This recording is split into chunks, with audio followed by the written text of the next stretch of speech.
Vamos a iniciar con una oración, poniéndonos en la presencia de Dios, en nombre del Padre, del Hijo y del Espíritu Santo. Amén. Amén.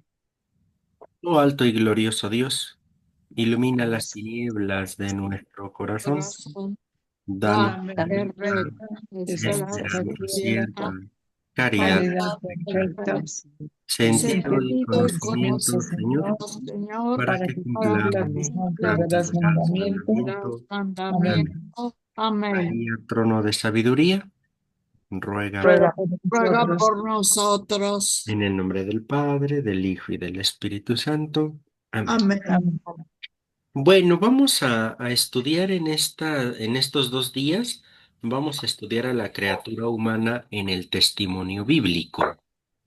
Va a ser una reflexión interesante y que va a sentar las bases de todo lo que podamos decir en antropología teológica, ¿no? Que es la materia propiamente o la disciplina propiamente en la que nos encontramos ahora insertos como bloque temático.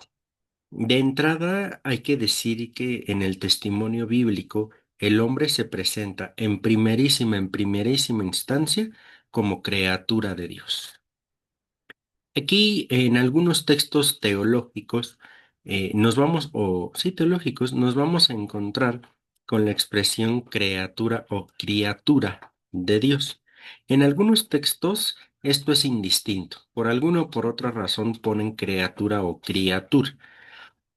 Desde el aspecto teológico, a mí me parece y terminológico incluso, a mí me parece que el término más exacto sería el de criatura, porque el de criatura, a mí me parece que tiende más hacia la crianza, ¿no? Me parece, ahí. Hablar de criatura, ya estamos hablando de creación. ¿No? Entonces, me parece esto, aunque en algunos textos nos lo podamos encontrar de manera indistinta o incluso solamente el criatura humana, tendremos que entender que esto hace referencia directa a la creación misma, ¿no? Entonces, desde ahí tendríamos que abordarlo desde aquí. Ahora bien, poco a poco vamos a ir caracterizando a esta criatura humana. ¿No? Porque el primer entendimiento ya hemos dicho es el de de criatura.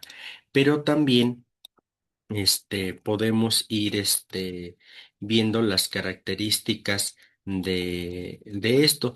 También muy prontamente vamos a entender a esta criatura humana en cuanto imagen de Dios, ¿no? Que también va a ser uno de los temas centrales. ¿Por qué se va acentuando esto? Porque podemos incluso decir esto, que el hombre en cuanto criatura está bien, pero también vamos a entender que toda la demás creación también es criatura de Dios, ¿no? Entonces, ya desde aquí empezamos a distinguir y a diferenciar. Por eso, si se fijan, el tema es criatura humana, ya haciendo referencia a que con esto sí nos estamos distinguiendo de toda la demás creación. Pero que fíjense que esto tiene algo bien interesante y bien padre. Ya en algunos momentos lo he comentado, porque desde esta perspectiva se puede ir entendiendo, claro, ya en retrospectiva, se puede ir comprendiendo, por ejemplo, que nuestro Padre Francisco a todas las demás criaturas, en este caso no humanas, les llamara hermano o hermana. Fíjense lo interesante. Vuelvo a decir, claro, esto ya es una relectura en retrospectiva del carisma franciscano. No, lo cierto es que Francisco sí se sintió y porque lo sabía parte de la creación, pero aquí le podemos dar justo este énfasis mayor al respecto. Si Francisco se sabe criatura, el humano y todos los demás criatura en general, pues entiende que tenemos un solo creador y de aquí por eso va a poder decirle a todas las demás criaturas, hermano sol, hermana luna, hermano fuego, hermana agua, etcétera, en cuanto que se va partiendo de esto. Nosotros nos vamos a concentrar en estas dos sesiones o en estos 2 días únicamente en el hombre en cuanto situado, en cuanto criatura. Ya dejaremos para un momento posterior propiamente el tema de la imagen de Dios, por ejemplo, que también va a ser uno de los entendimientos cruciales del hombre, ¿no? Entonces, en ese sentido, ahí comenzaríamos con esto. Hablando del testimonio bíblico, evidentemente vamos a referirnos aquí concretamente y sobre todo al abordaje veterotestamentario, sobre todo en el Antiguo Testamento. Ustedes me van a decir, oye, ¿y entonces dónde queda el Nuevo Testamento? Puesto que nosotros, nuestro centro es Cristo, que está en el Nuevo Testamento. Claro, y eso no lo podemos negar. Sin embargo, recordémoslo, Jesús nace siendo judío, crece siendo judío y en ese sentido va a morir siendo judío, ¿no? Con toda esta perspectiva, no podemos decir que Cristo es cristiano porque de él se deriva el cristianismo, ¿no? En su fe. Entonces, bueno, nos vamos a concentrar en la terminología antropológica hebrea, porque esto es lo que nos va a dar las pautas para que desde aquí podamos entender con exactitud qué es el hombre, incluso en el Nuevo Testamento. Si bien en el Antiguo sí nos encontramos con expresiones más antropológicas en el sentido de una descripción del hombre, en el Nuevo Testamento es un poco más complicado atender esto. ¿Por qué? Porque aquí el centro es Cristo y sobre todo la evangelización o la primera expansión del cristianismo, ¿no? Entonces, debido a esto, no hay, bueno, o sea, sí lo hay, pues, pero no como en el Antiguo Testamento, que sí se nos va hablando, se nos va relatando un poco más de quién es el hombre. Esto, vuelvo a decirlo, tiene cierto sentido en cuanto que si el mundo neotestamentario asume la tradición veterotestamentaria, es decir, del Antiguo Testamento, pues al nuevo ya no le queda más que asumir lo que ya se ha dicho, ¿no? Lo cierto es que también va a haber una complicación en cuanto que cuando el cristianismo toque o se relacione con el mundo helénico, con los griegos, aquí va a venir un poquito una cuestión compleja de desviación, al menos conceptual, ¿no? Pero eso vamos a ir viéndolo poco a poco en este sentido. Entonces, ahí sería, ¿cuál va a ser concretamente nuestro objetivo? Estudiar a la criatura humana en el testimonio bíblico, a fin de sentar las bases de toda la reflexión teológica posterior en torno al hombre. Ese va a ser nuestro objetivo de estas 4 horas. Bueno, de estas horas que nos vamos a congregar el día de hoy y el día de mañana. Hay que arrancar con una pregunta para ir armando nuestra reflexión o con una expresión que es el misterio humano. Eh, ya en otros momentos también lo he comentado que si nosotros conocemos la famosa ventana de Johari desde psicología, ¿no? Esta ventana que tiene 4 cuadritos, digámoslo así, y que en estos 4 cuadritos hay uno donde yo es lo que conozco y los otros conocen de mí. Es decir, hay un conocimiento general. En otro cuadrito es solo lo que conozco yo, pero ustedes no, de mí, claro. Otro cuadrito es lo que ustedes pueden percibir de mí, pero yo no puedo percibir de mí mismo. Y el último cuadrito es algo que yo no puedo percibir de mí, ni ustedes pueden percibir de mí. Y que si se fijan en este sentido, hablamos solamente en uno de esos recuadritos de la ventana de algo que podemos decir es conocido para todos, en cuanto que yo me conozco y en cuanto que ustedes me conocen. Pero en cada uno de los 3 cuadritos restantes, si se fijan, hay algo de desconocido. Fíjense qué interesante, porque en ese sentido el hombre mismo siempre y poco a poco se va conociendo, se va conociendo.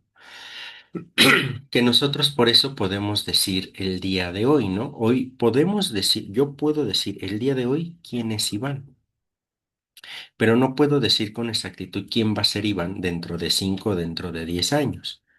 ¿Por qué? Porque aunque tengo principios básicos y con ellos me voy a desenvolver seguramente, pero dentro de 10 años yo no sé qué pueda cambiar, que a su vez me modifique a mí. ¿Se fijan? Entonces que al final siempre va a quedar como el misterio, pero desde ahí tendremos que preguntarnos por el hombre. De ahí pasaremos a la visión general del hombre en el Génesis, de manera general, para concentrarnos después en la terminología antropológica en la Biblia hebrea.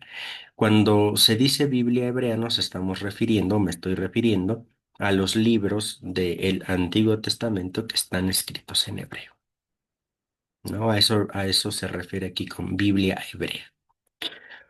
Y partiendo de todo esto, vamos a poder concluir que el hombre es un ser unitario, un ser integral, donde se tiene que asumir todas sus capacidades, todas sus dimensiones del hombre. Pues este va a ser el recorrido que vamos a hacer en estas dos sesiones. Primero, arrancamos con esta pregunta o esta forma de el misterio humano. Primero, ahí parece ser una crisis del hombre, porque por paradójico que parezca, nunca antes en la historia había sabido tanto el ser humano sobre sí mismo, ¿no? Es decir, nosotros ahora, por ejemplo, sabemos de nosotros a nivel biológico, a nivel médico, a nivel psicológico incluso, ¿no? Pero nunca antes le había suscitado al mismo tiempo tanta inseguridad la abundancia de información sobre sí mismo. Y es que, por ejemplo, mientras más sabemos sobre el hombre en una de sus dimensiones, puede ser que más que entendamos que más desconocemos al hombre en otra dimensión. Y fíjense que esto es muy, muy interesante y paradójico a la vez, porque si nosotros incluso nos especializamos en algún elemento, en alguna reflexión, en alguna disciplina de estudio, podremos conocer mucho de eso, pero al tiempo en que nos percatamos de que conocemos más, también al mismo tiempo nos percatamos de que conocemos menos de otras dimensiones. Eso es algo muy paradójico, ¿no? De la especialización contemporánea, que era lo que yo les comentaba, ¿no? Cuando me pedían ir abordando algo sobre moral, que les decía es que esa no es mi especialidad, ¿no? Y aunque tengo la base, reconozco al mismo tiempo que tengo una limitante ahí, ¿no? Y aunque puedo abordar lo básico de la moral, reconozco que hay personas especializadas en eso que mejor pueden hablar de la moral. Fíjense lo curioso y paradójico, ¿no? Que representaría esto. Pero bueno, ahí está. Antaño el hombre se sabía centro, corona y señor de la creación. Las ciencias modernas han desmitologizado paso a paso tal autocomprensión recibida. El primer golpe lo recibió esta en los siglos XVI y XVII mediante los descubrimientos de Johannes Kepler y Galileo Galilei.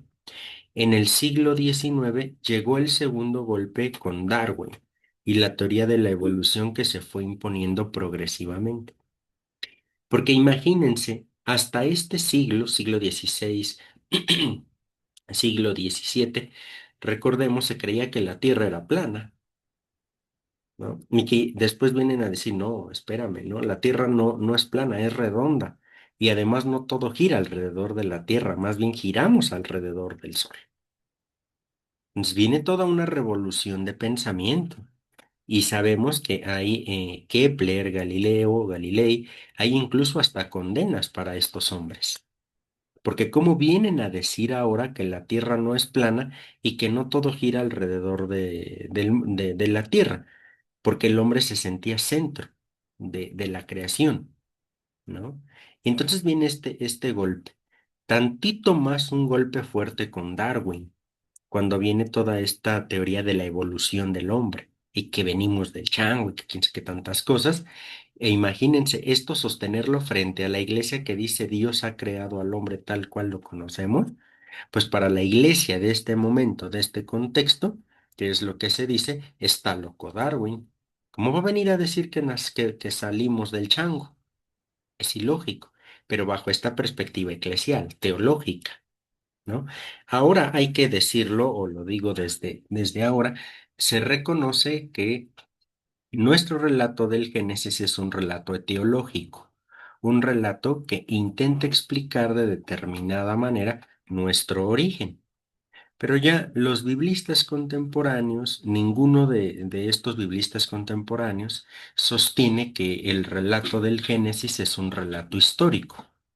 Más bien ahora se sostiene que es un relato teológico que solamente quiere dar a entender o explicar el cómo se fue desde la fe, cómo se percibe que se generó todo. ¿Sale?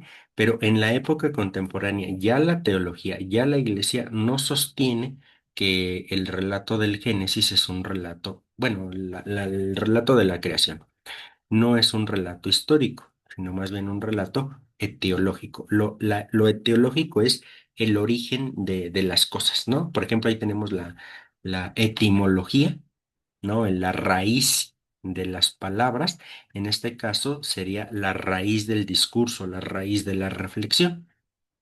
Entonces, bueno, desde aquí tendremos que entender esto y enuncio esto porque ahora la misma teología sostiene que, que ésta, a la hora de hacer su reflexión, también se tiene que valer de lo que las ciencias le aportan. Esto no significa, sin más, asumir lo que las ciencias empíricas digan respecto del hombre, ¿no? Pero sí se ha de tener en consideración. Como sea, van dando estos golpes y estos giros en el entendimiento del mismo hombre. Por último, a comienzos del siglo XX, Sigmund Freud, con su psicología profunda, consumió la demolición de la antigua imagen del hombre. Mostró, por lo que respecta a nosotros mismos, que somos sin más dueños de la que, que tampoco somos dueños de nuestra situación, sino que estamos determinados y dirigidos por potencias impersonales e inconscientes. Ya saben, Freud es el padre del psicoanálisis, ¿no?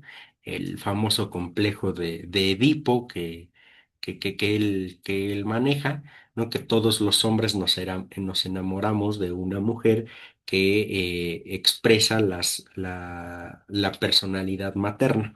Y luego también estará el complejo de Electra, que es al revés, que la mujer siempre busca al hombre que se parece a su papá en ciertas características. Eso lo dejamos allá en psicología, pero lo cierto es que Freud con toda esta perspectiva va a venir a marcar también un antes y un después. Incluso el mismo Freud, no, nosotros, bueno, antes de esto, nosotros sabemos que hace algunas décadas hablar de ir al psicólogo era como sostener que uno estaba loco, ¿no? Ahora, poco a poco se va haciendo esta cultura de la terapia psicológica. Donde se va entendiendo que es más bien es una ayuda y no porque estás loco vas al psicólogo, ¿no? Pero esto ya se puede decir pasadas ciertas décadas.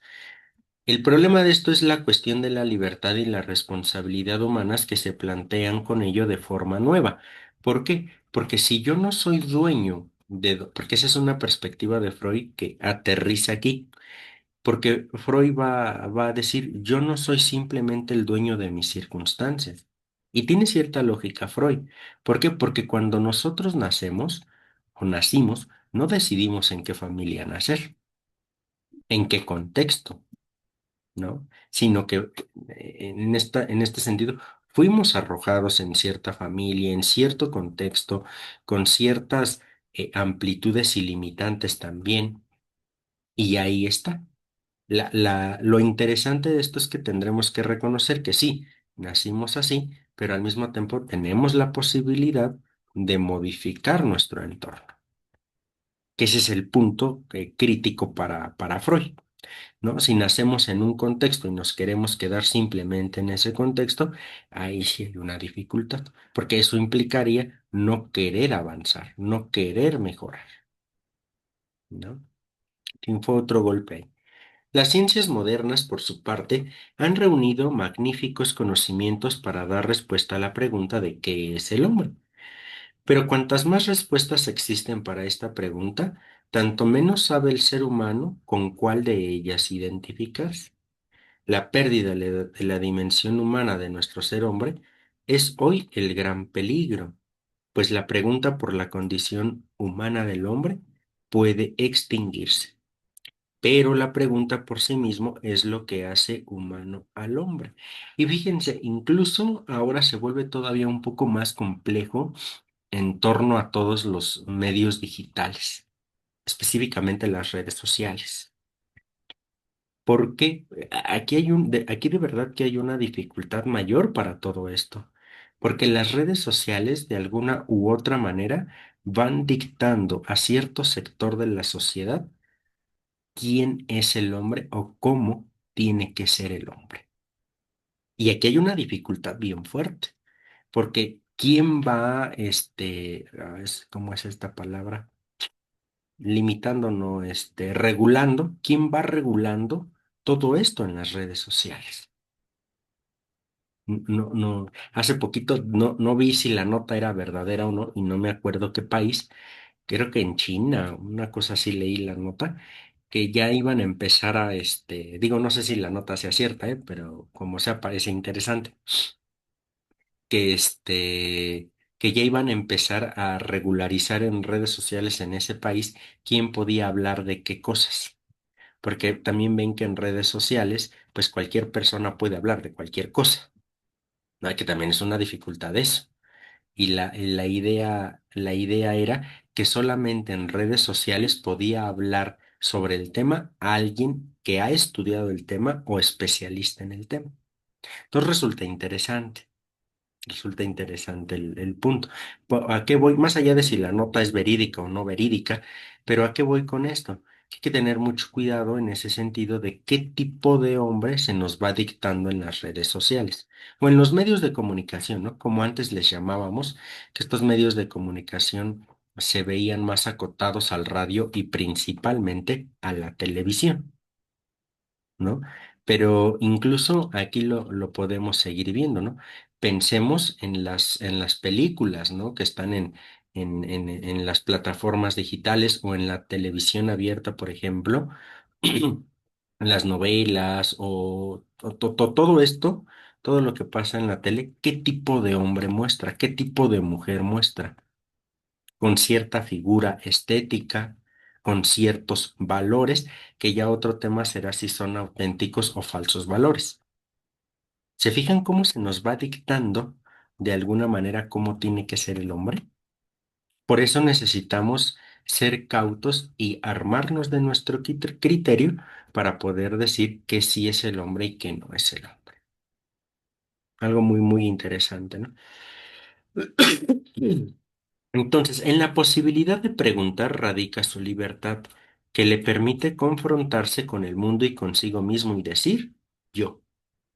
En esta pregunta por sí mismo, el hombre se convierte en el gran misterio para el hombre. Si no planteara ya esta pregunta, si supiera definitivamente qué es lo que ocurre con él, entonces ya nada ocurriría con él. Estaría acabado como hombre, ¿no?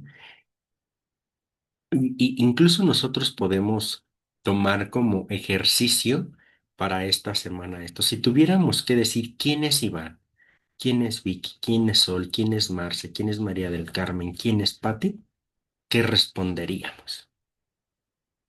Porque eso implicaría un autoconocimiento profundo, ¿no? ¿Y cómo nos podríamos expresar de cada uno de nosotros? ¿Quién es Iván? ¿No? Y con todas nuestras dimensiones, claro está, ¿no? ¿Cómo podría yo expresarme a mí mismo? Entonces, en fin, ahí parece ser esta cuestión. ¿Qué es el hombre? Bueno, La- Sí, perdón, pues todo lo que estás diciendo sí es como que muy complicado, ¿no? Si una persona no sabe quién es, mucho menos va a saber todas las dimensiones que abarcamos, ¿no? Si limitadamente la humanidad sabe de lo que es el hombre a grandes rasgos, pero no en en realidad lo que dice San Pablo, ¿verdad? Todavía no sabemos quiénes somos, ¿verdad? Sí, Ujú. está muy, muy interesante. Sí, sí, sí, definitivamente que en realidad es una pregunta compleja a responder, porque eso implica un serenamiento profundo de cada uno de nosotros, ¿no? Y entonces echarle un poquito de coco al asunto, como solemos decir, ¿no? Pero bueno, ahí va quedando.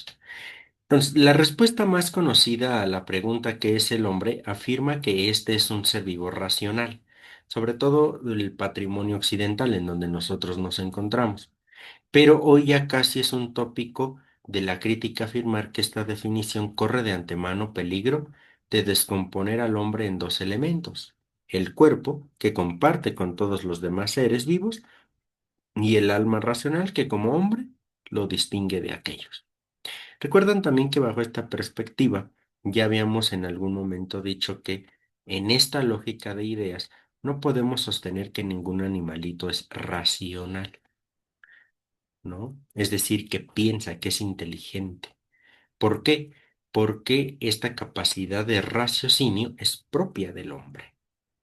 Y que de aquí podemos decir que los animalitos pues tendrán instinto, estarán domesticados, en fin, algo por el estilo, pero no propiamente un razonamiento, porque eso sí es tanto en filosofía como en teología propio del hombre, ¿no? Digo, ya aquí alguien, ¿qué es lo que les digo? Alguien especialista en animales, así dicho en sentido amplio, nos podrá dar otra perspectiva, ¿no? Quizá, pero bueno. Iván, Sí. bueno, yo nada más les comento, cuando yo estudiaba, teníamos un maestro que nos daba psicología y él decía que, nosotros sabemos que sabemos y los animales hacen las cosas, pero no saben que lo que saben. Por ejemplo, el perro ladra, ¿verdad? Pero no sabe que ladra. Y nosotros pensamos y sabemos que pensamos. Ujú. Es un poco así complicado, pero los animales no saben que saben y nosotros sí sabemos que sabemos. Sí, justo aquí. Gracias. No, gracias a ti, sí, sí. Parecía un juego de palabras, pero así es.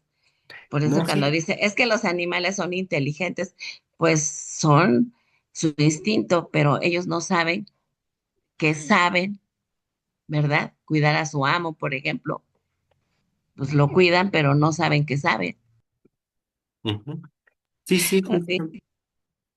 sí, justamente, porque aquí incluso, digo, poniéndonos un poquito existenciales, el hombre es el único también que es consciente de que va a morir, el animalito no.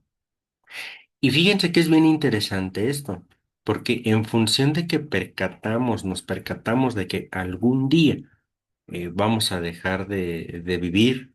No digo de existir porque la existencia va a permanecer, según nuestra fe, pero sí un vivir a nivel biológico, eso incluso nos va haciendo conscientes de disfrutar mejor la vida. Bueno, debería de ser, ¿no? Aunque no siempre aplique para todos esto, pues, pero debería de ser.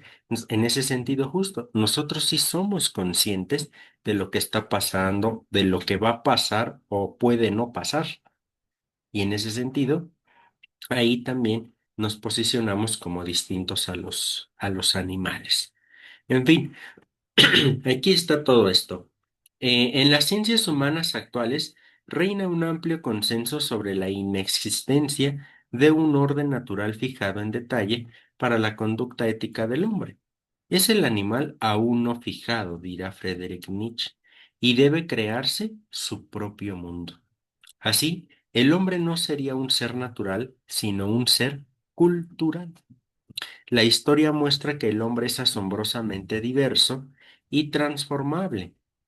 De la incompletud biológica del ser humano y su apertura al mundo deriva, por consiguiente, que el hombre es un ser histórico que solo se despliega en el curso de un proceso bien histórico, mediante el encuentro histórico con otros hombres y otras culturas.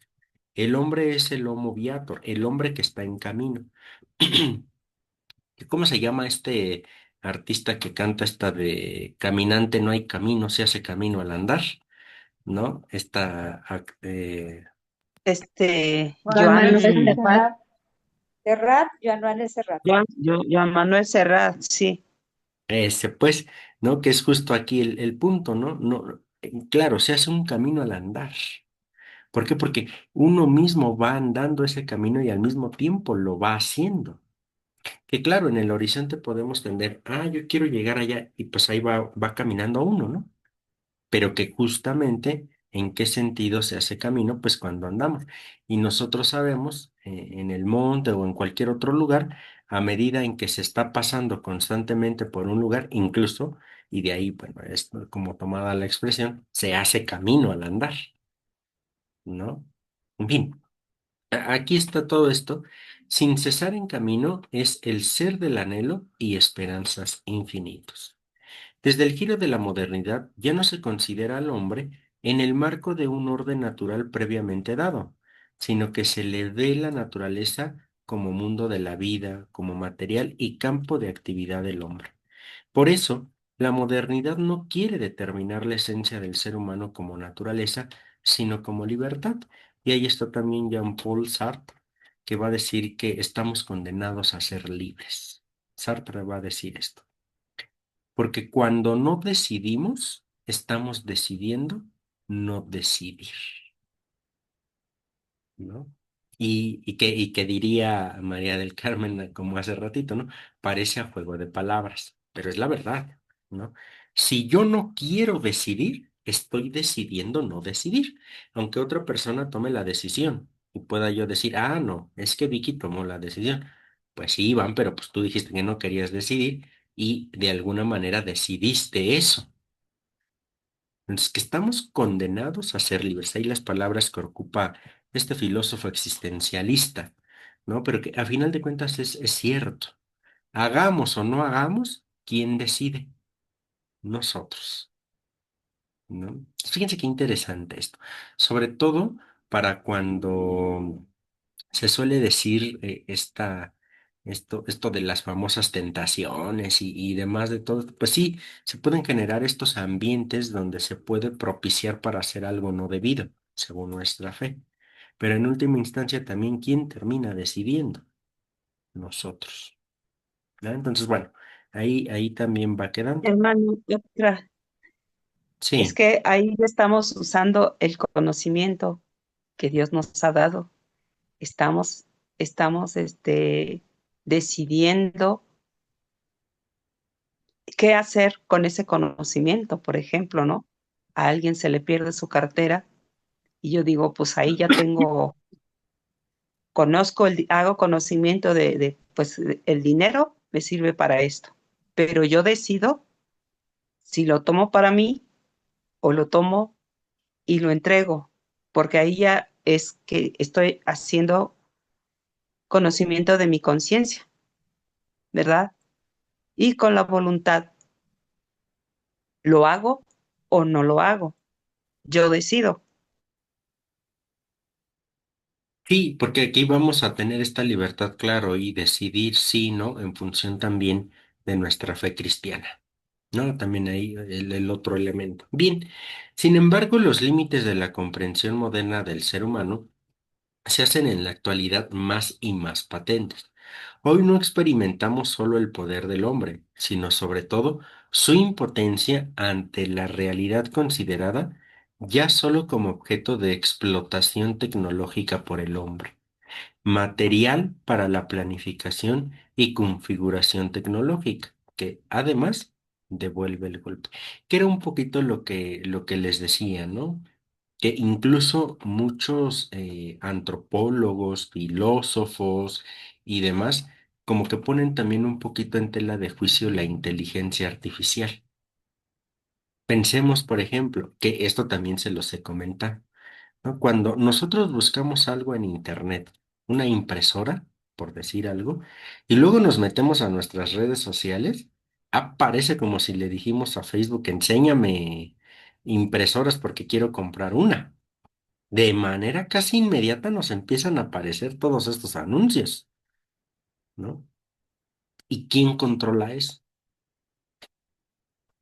Evidentemente, el mercado y el capitalismo, pues, ¿no? Pero en última instancia, ¿quién controla esto? En fin, ahí es todo esto lo que se nos va presentando. El mundo hominizado, concebido desde el hombre y hacia él orientado, no es sin más un mundo humanitario, sino que crea nuevas formas de dependencia y de sufrimiento y engendra, como si dijéramos, un destino de segundo orden. Además, aparte de las necesidades y condiciones previas que brotan de la índole corporal de nuestra libertad, la necesidad más profunda del hombre es ser reconocido y aceptado por otros. Ante esta perspectiva, cabe preguntar, ¿puede bastar esta comprensión histórico-concreta del ser humano? ¿Hace plenamente justicia al misterio del hombre? Porque de alguna manera estas preguntas van quedando en la inmanencia, en el aquí y en el ahora, que tendremos que responderlas, ¿no? Porque como en otros momentos les he dicho, ¿en dónde vive el hombre? Pues aquí, ahora, en esta historia, en este contexto específico, ¿no? Y que en el contexto específico en el que cada uno de nosotros nos desenvolvemos es donde tengo yo que responder quiénes iban.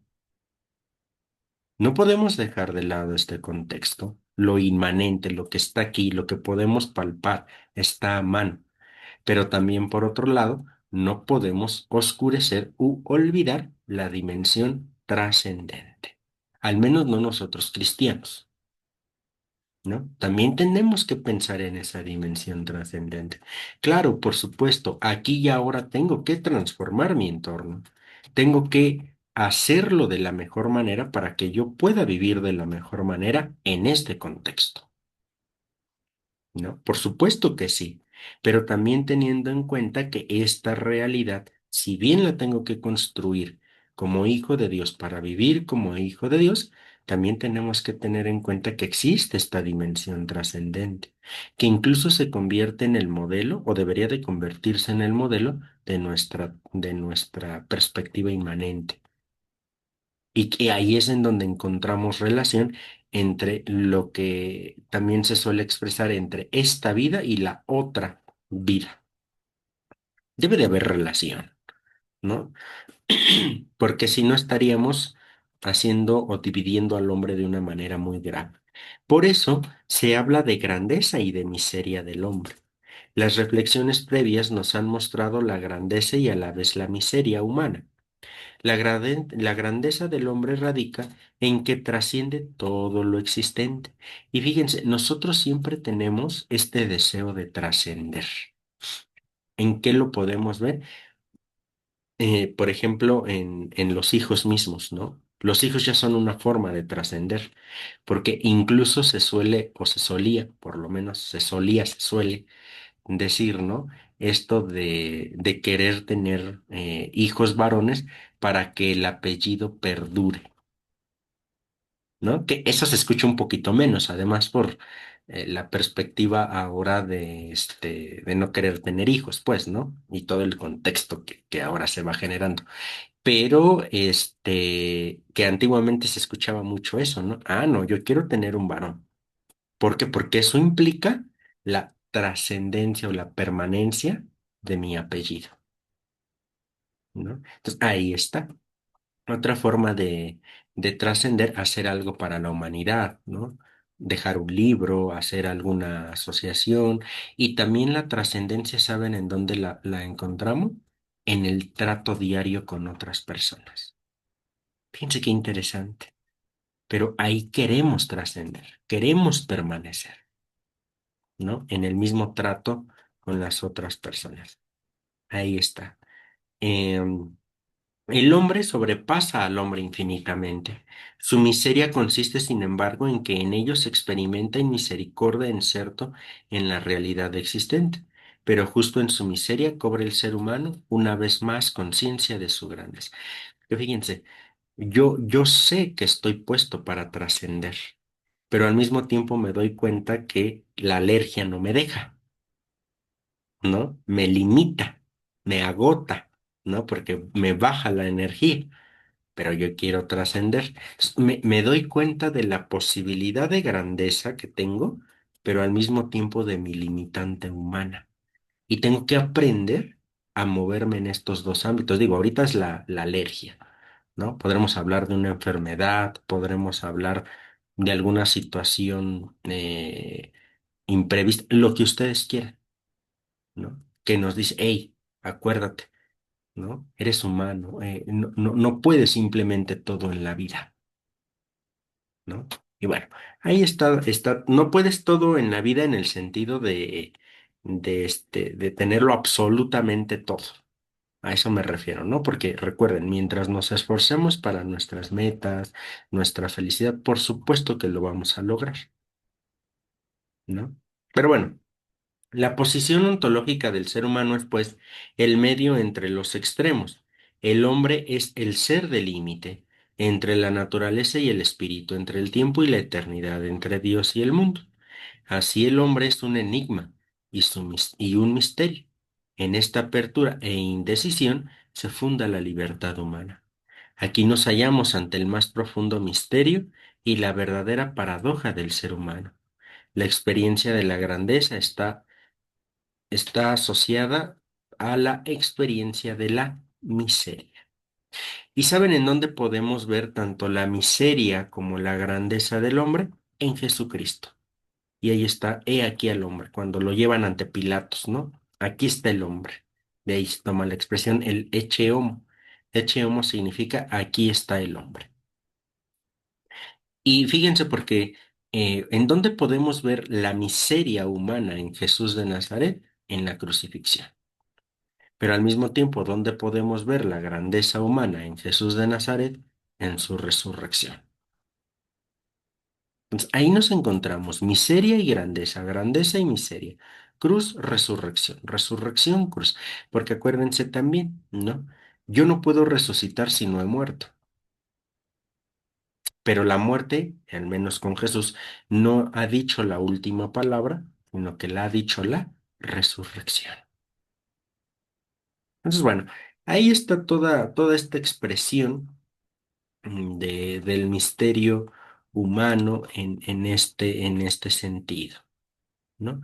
Si nosotros vemos o pasamos a esta visión general del hombre en el Génesis, vamos a ver que pese a sus obvias diferencias formales, hay en los dos relatos de la creación del hombre una notable coincidencia en lo tocante a la concepción teológica, cuyos puntos más destacados son los siguientes, y aquí tenemos 6 puntitos de manera concreta. Primero, el hombre es criatura de Dios, ha salido de Dios, lo ha formado Dios y su naturaleza es estar en relación con Dios. Eso es lo fundamental que tendremos que entender como criatura. Esta afirmación antropológica no se limita a la humanidad original y al primer hombre, sino que tendremos que entender que es toda la humanidad, todo el género humano, fíjense, el que es criatura de Dios, bautizados o no bautizados, creyentes o no creyentes, todos somos criaturas de Dios. Por eso aquí podemos hablar de una filiación en doble sentido. La filiación por el hecho de ser criatura de Dios. Todos somos hijos de Dios por el hecho de ser sus criaturas. Pero también hablamos nosotros ya desde el ámbito netamente cristiano de la filiación divina por parte del sacramento del bautismo, ¿no? Eso sí es cierto. Que recuerden también lo que siempre les digo, no por el hecho de estar bautizados implica la salvación directa, así como por el hecho de no estar bautizados implica la condenación directa, ¿no? Esto ya la misma iglesia nos lo va proponiendo. No por el hecho de estar bautizados nos vamos a salvar, no por el hecho de que alguien no esté bautizado no se va a salvar. Tanto unos como otros estamos abiertos a la salvación. Eso es parte de la dimensión de la criatura de Dios. En función de esto también tendremos que decir que es superior sobre el resto de la creación, que esto ya ha ido quedando también dicho. Nosotros somos los únicos que hemos sido creados a imagen de Dios. Toda la demás creación, ¿no? ¿Ha salido de Dios? Sí, pero ellos no son imagen de Dios. Nosotros sí. Y que entonces en ese sentido nos posicionamos como un escaloncito arriba del resto de la creación. Una parte fundamental de esto también es la relación al tú, porque esto también en otros momentos lo hemos ido abordando. ¿Quién de nosotros se ha construido en la soledad? Nadie, ¿verdad? Todos, bien o mal, nos hemos construido al lado de alguien. Evidentemente de papá, mamá, hermanos, ¿no? Primos, incluso, tíos, lo que ustedes quieran, pero nos hemos construido al lado de alguien. Y lo que siempre les he dicho también, nuestra mamá o nuestro papá tenga la edad que tenga él y tengamos la edad que tengamos nosotros, nos puede jalar de la oreja por esta forma de relación que hay, ¿no? Pensemos en los pajaritos, que la mamá pájaro entiende que ya es hora de volar y los avienta del nido, ¿no? Y por eso luego vemos a los pajaritos ahí pegados a a la banqueta o al piso, porque pues por alguna razón no volaron, ¿no? Pero mamá y papá no, siempre van a estar ahí. ¿Por qué? Porque siempre hay una relación al tú. Y esto en donde lo podemos encontrar también bíblicamente hablando. Ustedes recuerdan que cuando Dios crea a Adán en el segundo relato, el mismo Dios se da cuenta, híjole, como que este, aunque se relaciona con la creación, no se relaciona tan profundamente. Y que es donde, según el relato, Dios hace dormir a Adán para extraerle una costilla, según el relato, y formar a la mujer. Entonces, estamos hablando, fíjense, desde el origen, que el mismo hombre está llamado a la relación. Adán y Eva están llamados a la relación. Y que desde que Dios nos ha creado, también estamos llamados a relacionarnos con Él, ¿no? Entonces, ahí está esta relación. Una realidad unitaria. ¿Por qué? Porque el hombre no es que esté formado de varios elementos. El hombre es una totalidad, ¿no? Es una totalidad. Que esto lo vamos a revisar con más profundidad el día de mañana, ¿no? Ya no hago más comentario aquí, pero que no podemos decir que el hombre solo es cuerpo, que el hombre es solo alma, ¿no? El hombre es todo el cuerpo, el hombre es todo el alma. Y en función de esto, bueno, también el relaciona al tú directamente, pero en función de esto, pues es un ser enteramente relacional, ¿no? Incluso aquí sí podemos hablar de la relación en tres dimensiones, ¿no? De la relación con Dios, de la relación con el prójimo y de la relación incluso con la creación.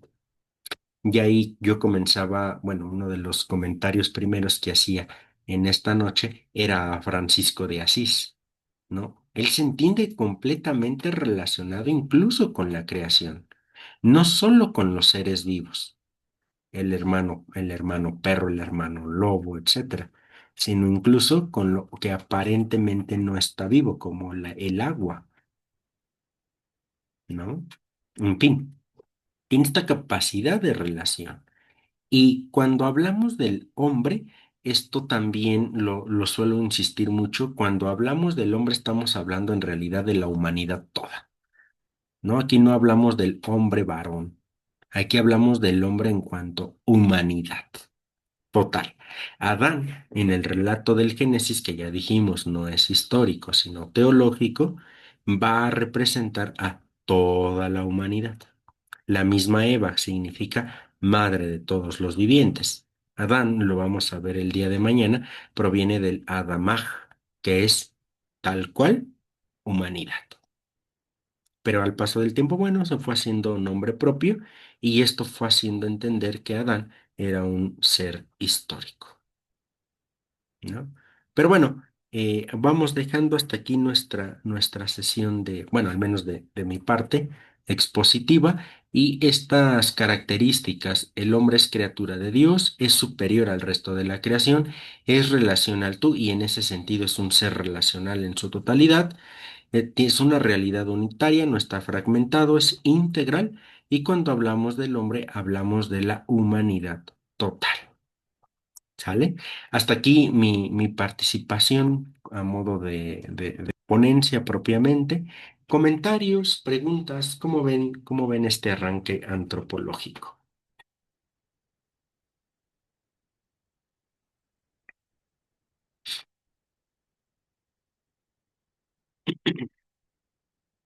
¿Algún comentario, alguna pregunta? ¿Se marearon? No, hermano, yo solamente pregunto algo.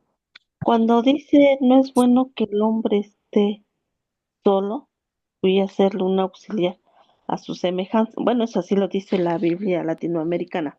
Ujú, Eh, de esta soledad, o sea, puedo entenderlo así como de esta soledad que a veces uno puede sentirse así como sola, por decirlo así, yo, mujer, estoy sola, eh, me agobia esa soledad, como solemos a veces decir. ¿A eso se refiere o en realidad lo que usted nos acaba de compartir, en que pues por eso encontramos a alguien, por eso siempre estamos rodeados de gente? Yo lo entiendo a que en sí, a mí en lo personal digo, no hablo de soledad porque uno siente que siempre está uno acompañada, ¿no? ujú. Pero es que sí como que hace mucho esto de que no es bueno que el hombre esté solo, como que a mí me hace mucho hueco para entenderlo como, cómo lo entiendo mejor yo, Carmen. Ay, perdón, pero si yo solita me hago bolas. No, con gusto. Sí, bueno, aquí podremos verlo desde una perspectiva doble, porque el mismo relato, bueno, nos va hablando de, aquí sí, aquí ya en la lógica del relato de un varón y de una mujer que entran en complementariedad, ¿no? Ahí está,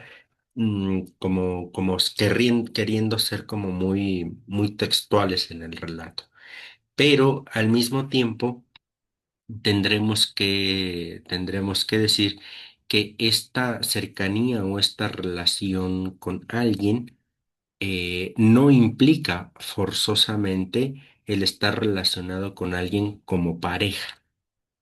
Digo, no lo implica forzosamente. El relato va mostrando ahí a un Adán, a una Eva, que entran en relación y que bueno, de aquí de hecho pues se produce la vida. Varón, mujer, aquí sí hablando concretamente, ¿no? Varón, mujer, se unen y generan vida. Pero también en el sentido más amplio tendremos que entender que hablamos de una relación en el sentido más general del punto, ¿no? También con relación de hombre con hombre, mujer con mujer, pero en relación de amistad, de afecto, de esta cercanía que podemos entender desde la amistad con los hijos, los hermanos, etcétera. Es decir, en este sentido, un sentido de relación mucho más general. Ahora bien, evidentemente, cuando uno se comienza a relacionar mucho con una persona, ya sea en el trabajo, ya sea porque se ha empezado a formar una vida con una pareja y cuando esta persona, por ejemplo, se va del trabajo, se va de la escuela o parte a la casa del padre, pues evidentemente cuesta mucho trabajo. Y en este sentido, por eso viene la dificultad o a veces esta forma de sentir soledad, sentir tristeza, etcétera, y que pues es bien válido, ¿no? Bien válido sentirse así, porque pues al final en el trabajo, en la escuela, en la vida personal, pues es la convivencia con alguien que de pronto ya no está, y pues evidentemente no todos los que nos rodean pueden cumplir nuestra necesidad de relación. ¿En qué sentido me refiero? ¿No? En cuanto que un hijo, una hija, un hermano no puede cubrir la relación que sí puede dar una pareja, ¿no? O la relación de amigo como más estrecho no puede cubrir la relación, sin embargo, que puede dar una hermana, un hermano. Es decir, que cada una de nuestras relaciones nos va dando algo concreto, algo específico, que difícilmente lo que nos da esa relación podemos encontrarla en alguna otra. ¿Por qué? Porque cada relación interpersonal es única, única, única, ¿no? Y que aunque evidentemente yo me pueda sentir en confianza con dos, con tres amigos, pero siempre, de verdad, siempre a mí me parece que la relación con cada persona es única. Y en ese sentido, por eso, lo que me puede dar la relación con un esposo, con una esposa, con un hijo, con una hija, siempre va a ser diferente del resto de las demás relaciones. En ese sentido, si una relación ya llega a faltar porque se mudó de casa, porque dejó la escuela, dejó el trabajo, partió a la casa del padre, pues bueno, se oye muy duro, tendremos que aprender a vivir con esa forma no física de estar de esta persona. Pero al mismo tiempo eso nos implicaría descubrir una relación con otras personas, ¿no? Yo sé que es un poquito complicado, sobre todo cuando hablamos de personas que han partido a la casa del padre, ¿no? Porque pues sin duda estamos hablando de personas que amamos, ¿no? Y entonces eso también cuesta un poco o un mucho de trabajo, evidentemente, ¿no? Y que de ahí la soledad que invade y demás, pues es muy normal, válida, ¿no? Pero que esta ausencia no implique, me parece eso es fundamental para todos, que las ausencias que podamos tener no impliquen la cerrazón hacia otras relaciones, ¿no? Con hijos, con hermanos, amigos, porque si no, entonces aquí sí estaría complicado porque poco a poco nos iríamos cerrando como en nuestra burbuja, digámoslo así. Y entonces, pues no solamente tendríamos dificultad o perderíamos la relación concreta con esa persona, sino incluso en realidad con todos los que nos rodean.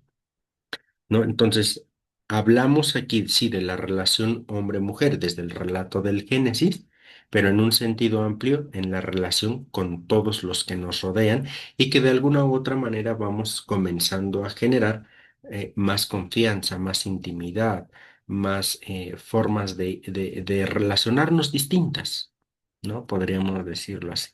No sé si te respondo la pregunta. Sí, hermano, bueno, es que sí, a mí me hacía mucho hueco esto de que no es bueno que el hombre esté solo, pero ahorita de todo lo que me ha explicado eh, y lo que me haga, o sea, de la forma que me lo ha dicho ya lo entendí, es que así lo puedo entender hasta el final, como decir, el mismo Dios nos hace ver que no es bueno que estemos, en realidad es como un mandato, ¿verdad? Que no estemos Ujú. solos, que debemos tener esa común unión, como me lo explica pareja, amigos, compañeros de trabajo, hijos, o sea, de todo. Sí, creo que sí, ya lo entiendo mejor.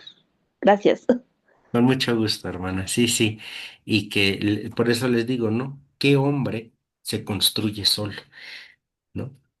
Si a un bebé, por ejemplo, se le pusiera aisladamente, habría que preguntarnos si podría hablar. Porque si no hay quien le enseñe a hablar, pues ¿cómo habla? ¿No?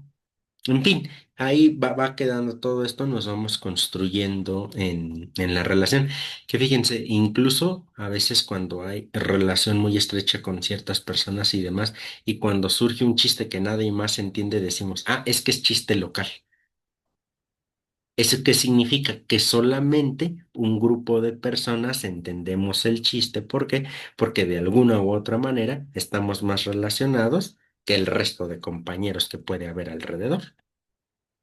¿No? Y se va generando bien padre esa complicidad, ¿no? En fin, ahí va también quedando esto. Muy bien, ¿alguna otra pregunta, comentario? Nada más uno. Perdón, este es muy rápido. El verso es de Antonio Machado, que es un poeta español, es el y son otros dos que canta Serrat, pero el autor de esos versos es Antonio Machado. Y lo que me recuerda, pienso y luego existo, es Descartes. Y punto. Sí, sí, sí, hay esta perspectiva con René Descartes, ¿no? O Descartes, que es donde se va generando más al hombre como su famoso dicho es cogito ergo sum. Pienso, luego existo, ¿no? Y de ahí se va generando toda esta perspectiva del hombre racional, ¿no? Sí, muy bien, muchas gracias, Chava. Sol, ¿te escuchamos?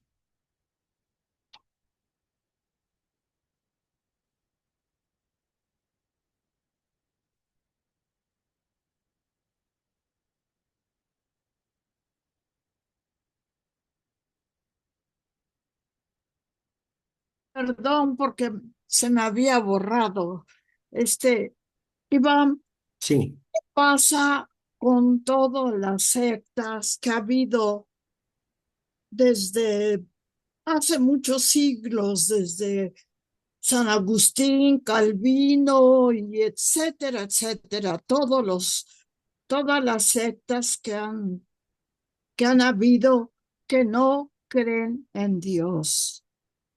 Incluso los masones, incluso yo conozco a una persona que es masón, que está enfermo y que dice, a mí, el día de que yo me muera, nada de que recen rosaritos ni nada de eso. A mí me entierran y ya. ¿Qué pasa con esas personas? Y que son miles. sí, aquí en primera instancia no podemos asumir una actitud condenatoria inmediata, no porque no crean en Dios, que es la perspectiva que surgió a partir de Vaticano II, ¿no? Esta idea de, de incluso aquellos que decididamente no crean en Dios por convicción, por la razón que sea en ese sentido, pero el criterio de salvación aquí, acuérdense, van a ser las obras de misericordia. No porque las obras nos otorguen la salvación, ¿eh? No se entienda eso, que fue una de las grandes disputas con Lutero, porque Lutero decía que nosotros creíamos que las obras nos salvaban. No, señor, las obras no nos salvan, nos salva la gracia de Dios, la pura misericordia de Dios, pero las obras de misericordia sí son o sí van formándose criterio de discernimiento para esto. ¿No? Entonces, en función de esto tendremos que decir, aquellos no creyentes, incluso decididamente, no creer en Dios, acá en ellos pesará, claro, la gracia de Dios, pero también como criterio de discernimiento las obras de misericordia. ¿Por qué? Porque también no sabemos en un sentido más amplio el por qué no creen en Dios. ¿No? Que es lo que les digo. Quizá nosotros estamos aquí, ¿por qué? Porque bien o mal, más o menos nacimos en un seno cristiano, ¿no? Y eso fue lo que nos fue educando en esta fe. Ahora estamos intentando dar estos pasos más sólidos en nuestra fe, ¿no? Que lo vamos logrando, lo vamos logrando, lo vamos logrando. Pero lo que siempre les digo, si hubiéramos nacido en un seno judío, quizá aquí estuviéramos hablando de la Torá nada más, ¿no? Pues, en ese sentido, ahí se va generando. Dejarlos a la misericordia de Dios porque no podemos asumir una actitud condenatoria, pero como criterio de salvación estarán las obras de misericordia. Vuelvo a decirlo, no porque las obras nos den la salvación, pero sí son criterio de discernimiento, tanto para nosotros como para los no creyentes o los que creen en cualquier divinidad, ¿no? Sería ahí. Muy, Gracias, Iván. con mucho gusto, Sol. ¿Puedo hacer un comentario sobre lo que dijo la hermana Carmelita? Adelante, por favor. Bueno, bueno, yo veo que ella está muy triste porque está sola, porque se fue su esposo y se quedó sola, pero yo le digo que tenga fe, que que al rezar el Padre Nuestro dice, hágase tu voluntad y no la nuestra. Entonces, ahí estamos fallando porque queremos hacer nuestra voluntad, no la voluntad de Dios. La voluntad de Dios fue que se quiso llevar a su esposo, a su hermano, no sé. Entonces hay que buscar, hay muchas cosas en que entretenerse, en que aprender, que aprenda a ser catequista, que aprenda a evangelizar ya con las pláticas que tú nos has dado. Puede formar un grupo con sus vecinos, con sus amigos, para platicar sobre esto que tú nos has dado.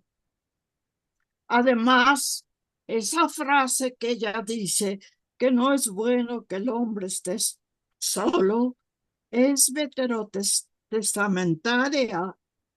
La dijo Jesús la dijo Cristo cuando creó al hombre, mas no ya después en el Nuevo Testamento hay diversas vocaciones.